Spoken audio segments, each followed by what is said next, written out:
àkókò lára àwọn àfáàwà al-mufti al-akbar li biladi Yorùbá fadilatu sheikh al-allama al-fasih al-balaghi al-arudi ad-da'iyatul kabir Daud Imran Malasan muassis wal mudir al-aam li jama'ati at-ta'awun al-muslimina fi Nigeria wa fil alam kulliha. Ọlọ́ọ̀bá yọba lórí mi yóò rọ́ọ̀bá yọ́nú sí yóò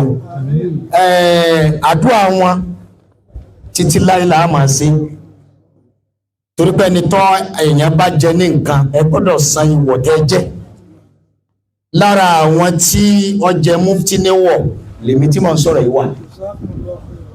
torí pé mo jẹ́ kan lára àwọn ọmọ akẹ́kọ̀ọ́ wọn ẹlẹ́ẹ̀kejì mo tún jẹ́ kan lára àwọn jàmá wọn tó jẹ́ ìpìlẹ̀ lọ́jọ́ tó ti pẹ́ nígbà tá àti ẹ̀ tí mọ ibi kéwú kọjú sí àìmọ̀ bó la ṣe é ṣe dáwà ara wọn láti kọ́ bí wọ́n ṣe ṣe dáwà àbí àwọn àgbà ọlọ́run wá ní ọ̀kan lára àwọn ọmọ wọn tó tún jẹ́ máa kẹ́kọ̀ọ́ wọn ó wá di ọba mo kí ikú oríire o mo kí ikú oríire o ọlọ́run ti kàyíyẹ kò ní padà lẹ́yìn láíláí ọlọ́run ti pàtàkì yín kò ní kọ́ ìsìn láíláí ayé al-Qur'an kan mo fẹ́ sáré lọ bẹ̀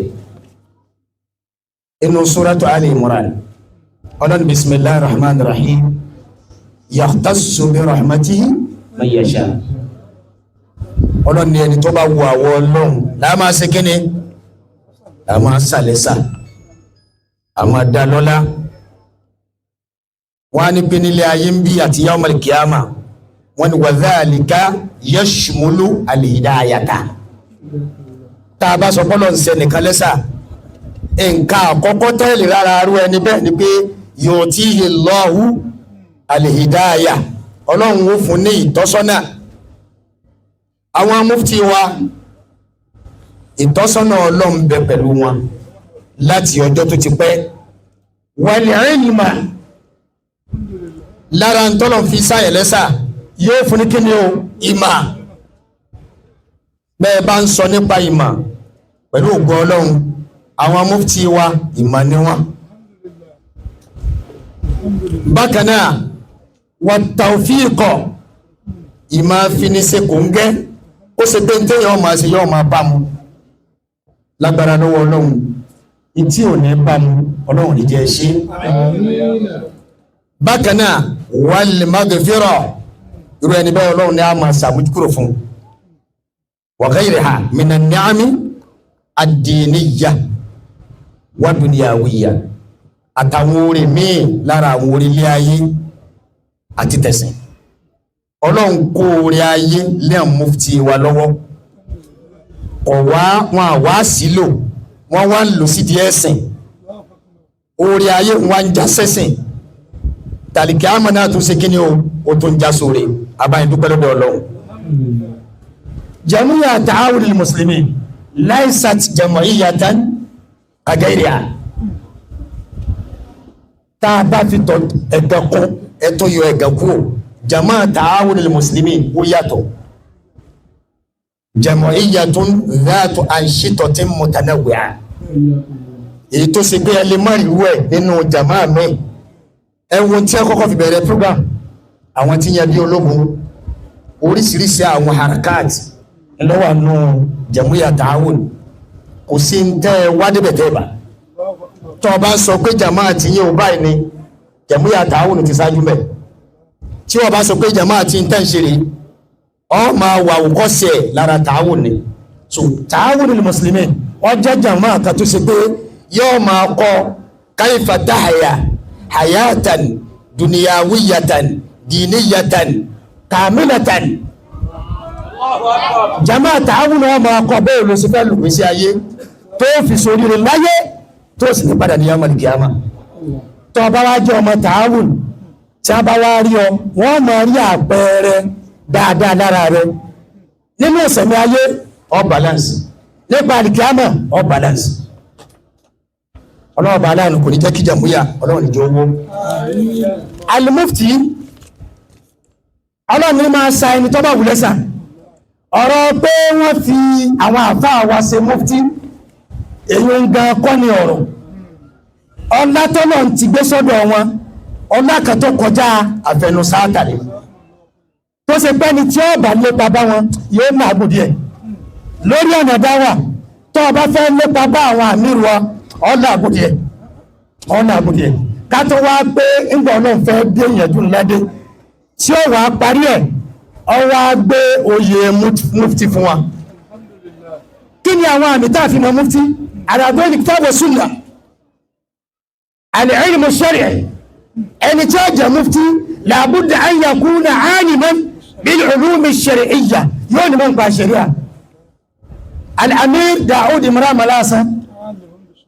عالم بشريعة الله onímọ̀ ṣẹ̀ríà ni wọ́n kò síbi tó fẹ́ gbà yọ lọ́dọ̀ wọn tó ní bá wọn bẹ̀ sàwáwò ilmu al-fiqh ilmu al-hadith ilmu tafsir kódà min haythu al-lugha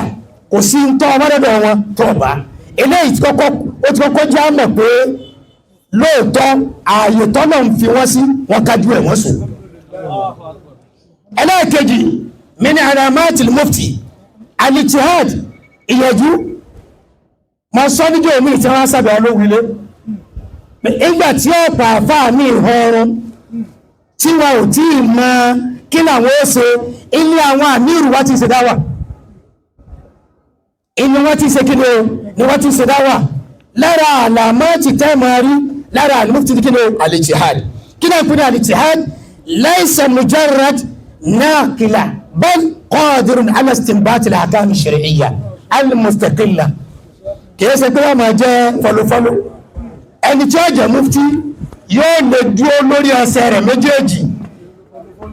kò ní jẹ́ fọlọ́fọlọ́ kò ní jẹ́ ẹni tí ó máa sọ pé sọ báyìí ìta àfẹ́kọ̀ọ́ wíyè yóò máa sọ̀rọ̀ lórí màmàdájú tó mọ̀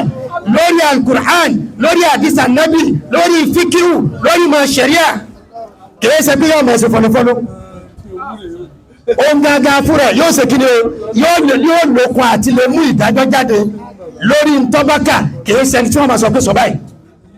tẹ́ bá wọ àwọn àmìrù wa Imran Daud Malasa ọwọ́ rárá wa sí òsì mẹ́ èmi ọ̀fẹ́ mọ̀nà tó fẹ́ gbà sọ pé ọ̀fẹ́ fífa bàbá ìsẹ́yìn